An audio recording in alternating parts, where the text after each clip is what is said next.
Hindi lahat ng alam mo kailangan sabihin. Hindi lahat ng nararamdaman mo kailangan ilabas. At hindi lahat ng nangyayari sa'yo kailangan i-post. Sabi ng mga Stoic, ang tunay na lakas, tahimik. Hindi kailangan ipagsigawan. Minsan, mas malakas pa ang pananahimik kaysa sa maraming salita. Hindi ito tungkol sa pagtatago ng totoo, kundi sa pagiging matalino kung kailan ka dapat magsalita at kung kailan mas okay ang manahimik. Kapag pinipili mong huwag agad magbahagi, pinoprotektahan mo ang sarili mo. Ang respeto mo sa sarili, ang kapayapaan ng isip, at ang katahimikan ng puso. Hindi mo hinahayaan ang opinyon ng iba ang magdikta ng damdamin mo. Pag-uusapan natin ang 8 bagay na mas mabuting hindi mo ibinabahagi kahit kanino. Tara, simulan na natin. Number 1. Edad. Hindi lang basta numero. Sabi ni Marcus Aurelius, maaaring mawala ang buhay mo kahit kailan. Kaya hayaan mong ang katotohanan yon ang magdesisyon kung paano ka magsalita, kumilos, at mag-isip. Kapag may bagong kakilala, madalas ang unang tanong, ilang taon ka na? Parang normal lang, pero kung tutuusin, may dala itong bigat. Dahil minsan, nagiging basehan ang edad sa paghusga sa kakayahan ng isang tao. Kapag nalaman nilang lampas 50 ka na, may mga agad na nagsasabi ng, ay, matanda na yan, o kaya, baka mahina na yan. Kahit wala ka pang ginagawa, may iniisip na agad sila tungkol sa'yo. Minsan, parang pinangungunahan na nila ang kwento ng buhay mo. Ito ang tinatawag na ageism, panghuhusga batay sa edad. Minsan hindi naman sinasadya, pero nangyayari pa rin. May mga biglang nagbibigay ng payo na hindi mo naman hinihingi. Yung iba, iisipin agad na hindi mo na kaya, kahit kaya mo pa naman. Pero sabi ng mga Stoic, hindi mahalaga kung ilang taon ka na. Ang importante, paano mo ginagamit ang araw-araw mo. Sabi pa ni Seneca, reklamo tayo ng reklamo na maikli ang buhay, pero parang hindi natin ito pinapahalagahan. Hindi edad ang sukatan ng halaga ng tao. Ang sukatan ay kung paano siya mabuhay. Kapag pinili mong huwag sabihin ang edad mo, hindi ito dahil sa pag-iwas. Ito'y paraan para pangalagaan ang sarili, para hindi ka agad lagyan ng label ng ibang tao. Gusto mo na makita kanila base sa karanasan, kabutihan, at talino mo, hindi lang sa numero. Hindi natin alam kung gaano pa kahaba ang buhay natin, pero alam natin kung paano natin ito gugugulin. Bawat araw ay chance para magmahal, matuto, at tumulong. Kaya kapag may nagtanong ng ilang taon ka na, ngumiti ka lang. Dahil alam mo sa sarili mo, ang edad ay hindi lang numero. Maliit na parte lang yan ng pagkatao mo. Ang tunay na halaga ng buhay ay hindi nasa dami ng taon, kundi nasa lalim ng karanasan. At kapag pinili mong manahimik tungkol sa edad mo, hindi ito pagtatago, ito ay karunungan. Pinoprotektahan mo ang pananaw mo sa sarili at pinananatiling payapa ang iyong isip. Number 2. Pera. Tahimik ang tunay na mayaman. Sabi ni Epictetus, ang tunay na yaman ay hindi na sa dami ng ari-arian, kundi sa pagiging kontento. Ibig sabihin, hindi mo kailangang maging sobrang mayaman para masabing matagumpay ka. Ang mahalaga, marunong kang makontento sa kung anong meron ka. Pero aminin natin, usapang pera, sensitibo yan. Lalo na kapag may edad ka na. May mga panahong maganda ang takbo ng pera mo. Minsan naman parang kapos. Pero anuman ang kalagayan mo, ang payo ng mga Stoic, panatilihing tahimik ang tungkol sa pera mo. Bakit nga ba? Kasi kapag nalaman ng ibang tao kung gaano kalaki o kaliit ang pera mo, nagbabago ang tingin nila sa'yo. Kapag may pera ka, baka may mga biglang lalapit, uutang o manghihingi ng pabor. Minsan, parang ang kabaitan mo nagiging obligasyon at kapag hindi mo sila napagbigyan, magtatampo o maninira pa. Kapag sinabi mo naman na kapos ka, may mga tao na agad huhusga. Siguro tamad yan o kaya hindi marunong sa buhay, kahit hindi nila alam ang tunay mong pinagdaanan. Sabi nga ng mga Stoic, hindi yung walang pera ang mahirap, kundi yung taong hindi marunong makontento. Ang totoong halaga ng tao, hindi base sa laman ng bulsa. Nasa ugali mo, kung paano ka makitungo, at kung paano ka mamuhay ng may respeto sa sarili. Kapag tahimik ka tungkol sa finances mo, mas may kapayapaan ka. Walang pressure, walang inaasahan sa'yo. Mamumuhay ka ayon sa gusto mo, hindi ayon sa iniisip ng iba. May kasabihan nga, tahimik ang tunay na mayaman. Hindi kailangan ipagyabang. Hindi kailangan ipakita sa lahat. Basta alam mo sa sarili mo na kaya mong buhayin ang sarili mo ng simple at payapa. Kaya kung may ipon ka o kahit nagsisimula ka pa lang ulit, wala kang kailangang ipaliwanag. Basta marunong kang humawak ng pera, hindi maluho, at marunong tumulong kung gusto mo, ayos na yon. Hindi lahat ng bagay dapat ipinopost. Hindi lahat ng kwento dapat ikinukwento. Piliin mong ibahagi lang ang tungkol sa pera mo sa mga taong mapagkakatiwalaan, sa tamang oras, sa tamang dahilan. Masarap mabuhay ng simple, tahimik, walang gulo, walang inggit, at sa ganung paraan doon mo mararamdaman ang tunay na yaman. Number 3. Mga lihim ng pamilya, pangalagaan ang tahanan. Sabi ni Marcus Aurelius, maging maunawain sa iba pero maging disiplinado sa sarili. Ang pamilya ang unang paaralan ng pagmamahal, pag-unawa at sakripisyo. Diyan tayo unang natuto ng tamang asal. Pero kahit gaano natin sila kamahal, minsan may hindi pagkakaintindihan, may tampuhan, may mga panahon na nasasaktan tayo o nakakasakit din. Normal lang yan, wala namang perpektong pamilya. Pero kahit may problema, hindi ibig sabihin ay kailangan mo agad itong ikwento sa iba. Bakit nga ba? Kasi kapag ikinuwento mo ang away o problema ng pamilya mo sa iba, pwedeng mauwi ito sa chismis, panghuhusga, at minsan, mas lalong gumulo. Yung pinagsabihan mo, hindi naman laging makakatulong. Minsan pa nga, mas pinapalala pa nila ang sitwasyon. May mga komento silang tulad ng, "Nako, ganyan talaga yung kapatid mo." Or, "Kung ako sa'yo, layuan mo na sila." Hindi ito nakakatulong. Mas nakakagalit lang. Mas nasasaktan lang kayo. Ang mga Stoic ay naniniwala sa kahalagahan ng pananahimik. Hindi para pagtakpan ng mali, kundi para bigyang laya ang pamilya na ayusin ang problema ng sila-sila lang. Sa katahimikan, may chance para mag-isip, humupa ang emosyon, at maghilom ang sugat. Hindi ibig sabihin nito ay tiisin mo na lang. Kung may kailangang ayusin, ayusin. Pero gawin ito ng pribado. Pag-usapan ng maayos sa loob ng pamilya. Mas madali itong maaayos kung walang ibang nakikialam. Kapag inilalantad natin ang problema ng pamilya sa iba, nawawala ang tiwala, nasisira ang respeto, at mas masakit, minsan, yung ibang tao pa ang nasisiyahan habang ang pamilya mo ang nagkakahiwa-hiwalay. Isipin mo ang pamilya parang isang bahay. Kapag may sira ang bubong o bitak sa pader, hindi mo agad ipagsisigawan sa kapitbahay. Inaayos mo ito ng tahimik, sa loob lang, kasama ang mga taong may malasakit. Kaya kung may problema man sa pamilya, piliin mong manahimik muna. Hindi ito kahinaan. Ibig sabihin nito, marunong kang magtimpe, marunong kang rumespeto, at iniisip mo ang kapakanan ng buong pamilya, hindi lang ang emosyon mo sa ngayon. Ngayon, uso na ang oversharing. Lahat pinopost, lahat kinukwento. Pero ang pagiging tahimik ay isa pa ring anyo ng karunungan. Pangalagaan mo ang tahanan mo, protektahan mo ang tiwala sa loob ng pamilya. Dahil sa oras ng pangangailangan, sila pa rin ang una mong matatakbuhan, hindi ang mga pinagsabihan mo ng hinaing. Sabi nga ng mga Stoic, may mga bagay na mas mainam panatilihin sa sarili. At pagdating sa pamilya, ang pananahimik ay tanda ng tunay na pagmamahal at respeto. Number 4. Kalusugan. Huwag hayaang i-define ka ng sakit. Sabi ni Seneca, isang Stoic philosopher, minsan ang mabuhay lang ay isang uri na ng katapangan. Totoo ito, lalo na habang tayo'y tumatanda. Dumarating ang iba't ibang sakit, panghihina ng katawan, at mga pagbabago sa kalusugan. Para sa marami, ang pag-inom ng maintenance, regular na check-up, at pag-iwas sa ilang pagkain ay parte na ng araw-araw na buhay. Normal lang ito, pero hindi ibig sabihin na ikaw ay ang sakit mo. Hindi mo kailangang hayaan na ang kondisyon mo ang magdesisyon kung sino ka. Kapag palagi nating ikinukwento ang mga iniinda natin, minsan nag-iiba ang tingin ng tao. May naaawa, may nagmamagaling, may hinuhusgahan ka na agad. Yung iba, akala nila hindi mo na kaya ang dati mong ginagawa kahit kaya mo pa naman. Ang masama pa, baka pati ikaw, unti-unting maniwala na lang na mahina ka na wala ka nang magagawa.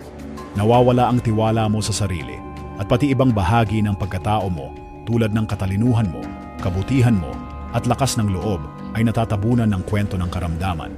Pero sabi ng mga Stoic, ang sakit ay bahagi lang ng buhay. Hindi ito ang kabuuan mo. Oo, pwedeng may iniinda ka, pero hindi ito ang buong ikaw. May karanasan ka, may talino ka, may halaga ka. Hindi masama ang magbahagi tungkol sa kalusugan, pero piliin mo kung kanino mo ito ikukwento. Hindi kailangan sabihin sa lahat kung anong gamot ang iniinom mo o kung anong kondisyon ang meron ka. Minsan, mas nakakagulo pa ito kaysa makatulong.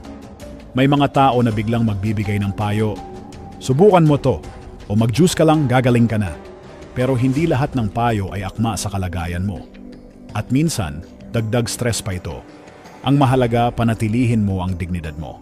Ikaw pa rin ang may kontrol kung paano mo haharapin ang sitwasyon.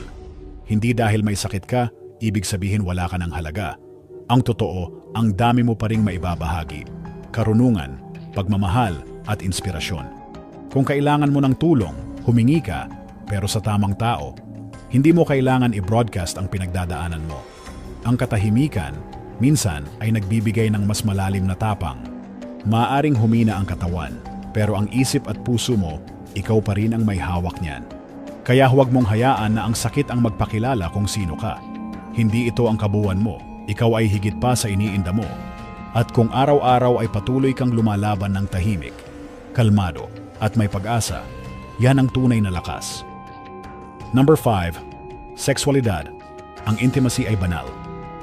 Sabi ni Marcus Aurelius, ang kaligayahan mo sa buhay ay nakadepende sa klase ng iniisip mo. Isa sa pinaka-personal na bahagi ng buhay natin ay ang buhay pag-ibig at pagiging malapit sa isang tao. Pero sa panahon ngayon, marami ang sanay na ikwento ito sa iba. Pinopost sa social media, ikinukwento sa barkada, o pinapakialaman ng ibang tao. Pero ayon sa mga Stoic, ang intimacy o pagiging malapit sa isang tao ay isang sagradong bagay. Hindi ito para ipagmalaki o i-share sa publiko. Dapat itong panatilihing tahimik at pribado, hindi dahil nakakahiya, kundi dahil karapat-dapat itong respetuhin. Kapag palagi mong kinukuwento ang tungkol sa relasyon mo, lalo na ang mga problema, nawawala ang respeto sa isa't isa. Nawawala rin ang tiwala. Halimbawa, kung may tampuhan kayo ng partner mo, tapos ikinuwento mo agad sa kaibigan o kamag-anak, baka mas lalo lang lumala. Maraming makikialam, maraming opinyon, pero hindi lahat ng payo ay makakatulong. Minsan, yung dapat sa inyong dalawa lang, nagiging chismis na ng iba. At dahil doon, nasisira ang tiwala at lalim ng relasyon. Sabi ng Stoic philosophy, matutong magtimpi sa salita at damdamin. Kung mahalaga sa iyo ang relasyon mo, pipiliin mong protektahan ito kaysa ikuwento. Ang tunay na relasyon ay pinalalakas sa katahimikan, hindi sa dami ng likes o kwento sa labas. Hindi rin ito tungkol sa edad. Kahit 50 pataas na tayo, totoo pa rin ang pagmamahalan at importante pa rin ang physical na closeness. Pero habang tumatanda, mas nauunawaan natin na ang tunay na relasyon ay hindi lang kilig, kundi tiwala, respeto at pangunawa. Mas tumitibay ang relasyon kapag hindi ito pinapakialaman ng iba. Hindi mo kailangang i-post kung gaano kayo kasaya. Ang mahalaga, kayo mismo ang nakakaalam ng halaga ninyo sa isa't isa. At kapag may problema, mas madaling ayusin kung kayong dalawa lang ang nag-uusap. Walang ingay, walang panghihimasok, mas malinaw, mas payapa. Sabi pa ni Seneca, enjoy present pleasures in such a way as not to injure future ones. Ibig sabihin, huwag mong sirain ang katahimikan ng bukas dahil lang gusto mong ipagsigawan ang saya mo ngayon. Kaya tandaan, ang intimacy ay hindi para sa lahat. Ito ay para sa dalawang pusong nagmamahalan. Sa tahimik na relasyon, nandoon ang tunay na ligaya at katatagan. Kung mahalaga sa iyo ang partner mo, ilayo nyo ang relasyon nyo sa ingay ng mundo. Hindi para itago, kundi para alagaan at ingatan. Dahil ang totoong pagmamahal, hindi kailangang ipagsigawan. Kailangan lang ng tiwala, respeto, at tahimik na pag-aalaga. Number 6. Pagbibigay, tahimik na kabutihan. Sabi ni Marcus Aurelius, huwag mong sayangin ang natitirang buhay mo sa pag-iisip tungkol sa ibang tao. Mas mabuti kung ilalaan mo ang oras mo sa paggawa ng kabutihan. Ngayon, maraming gustong tumulong sa kapwa at maganda naman yon. Pero marami rin ang agad itong ipinapaalam sa iba. May picture, may video, may caption na nag-donate kami o nagbigay kami ng tulong. Pero ayon sa mga Stoic, ang tunay na kabutihan ay tahimik. Hindi ito para sa show. Hindi ito para sa likes. At hindi ito para mapuri ka ng iba. Dahil kapag ipinagyayabang mo ang pagtulong mo, nawawala ang tunay na halaga nito. Ang totoo, ang pagtulong ay dapat galing sa puso. Hindi para magpasikat. Hindi para sabihing mabait ako. Dapat tumulong ka dahil gusto mong makatulong. Yun lang. Sabi nga ni Seneca, ang tulong na may hinihintay na kapalit, hindi yan tunay na tulong. Kung tumulong ka tapos ipinagsabi mo, parang may kapalit kang hinihintay.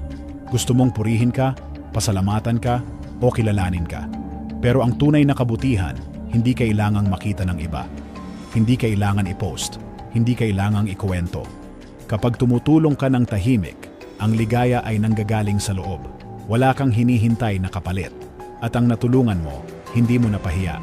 Binigyan mo siya ng tulong, pero binigyan mo rin siya ng respeto. Marami kasing tao na nahihiya tumanggap ng tulong, lalo na kung alam nilang ikukwento ito sa iba. Kaya kung totoo ang layunin mong tumulong, gawin mo ito ng tahimik at may kababaang loob. Hindi mo kailangang sabihing mabuti kang tao. Hayaan mong ang mga gawa mo ang magsalita para sa'yo. Minsan, ang simpleng pagtulong na walang camera, walang audience, mas may halaga pa kaysa sa malalaking donasyong pinopost online. Kung may maibibigay ka, oras, pera, payo o simpleng pag-abot ng kamay, ibigay mo. Pero huwag mo nang bilangin, huwag mong ikwento, at huwag mong ipagmalaki. Sabi nga sa kasabihan, ang tunay na mayaman ay yung tumutulong ng hindi ipinagmamalaki. Sa tahimik na kabutihan, nandoon ang tunay na dangal, nandoon ang tunay na puso. Kaya sa susunod na may pagkakataon kang tumulong, tanungin mo ang sarili mo, para saan ko ito ginagawa? Para sa kanila o para mapansin ako? Kung talagang para sa kanila, huwag mo na ipaalam. Tahimik mong ibigay, buong puso mong iabot.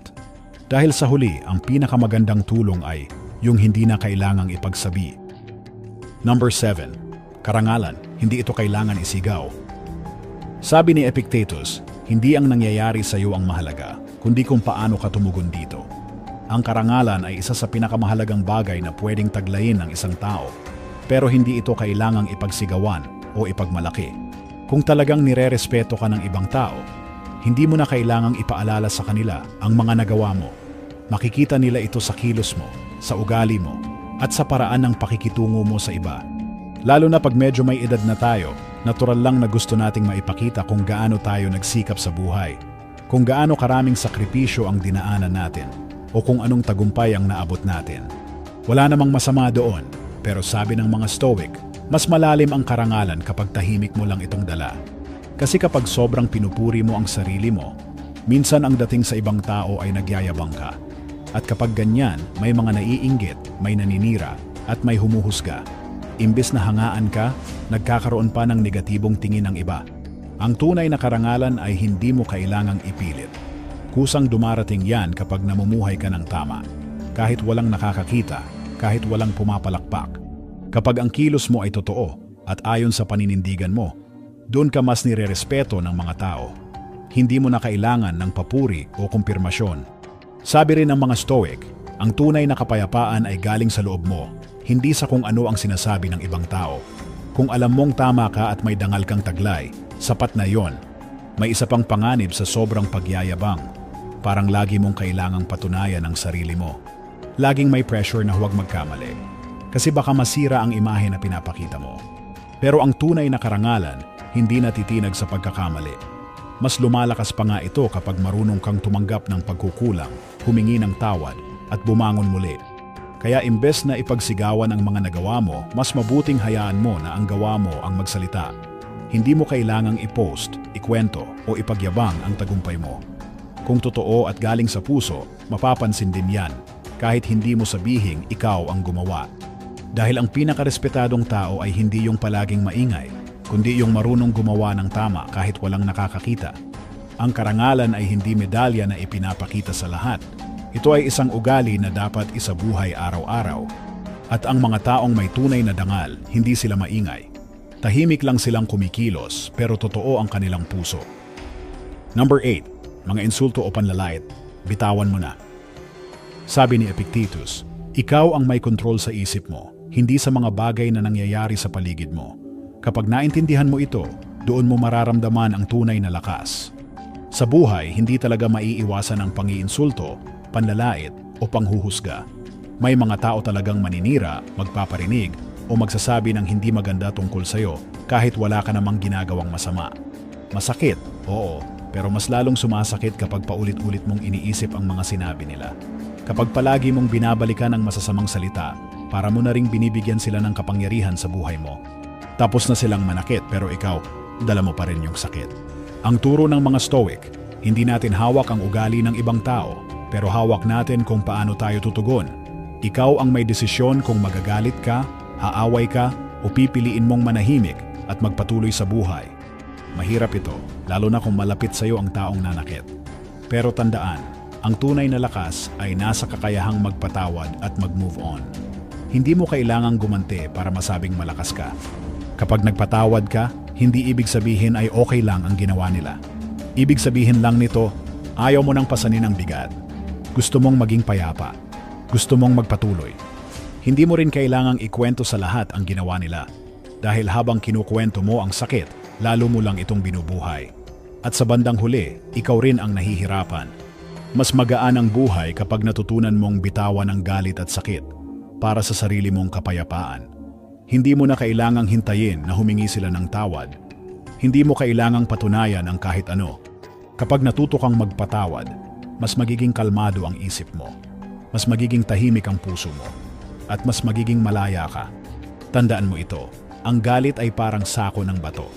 Habang bitbit mo ito, ikaw ang napapagod. Pero kapag binitawan mo na, doon mo lang mararamdaman ang gaan at ginhawa.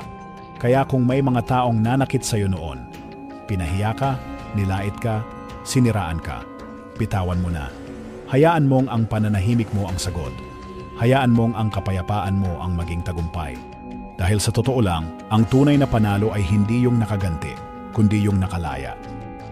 Sa panahon ngayon, halos lahat gusto magsalita, mag-post at ipakita ang buhay nila sa publiko.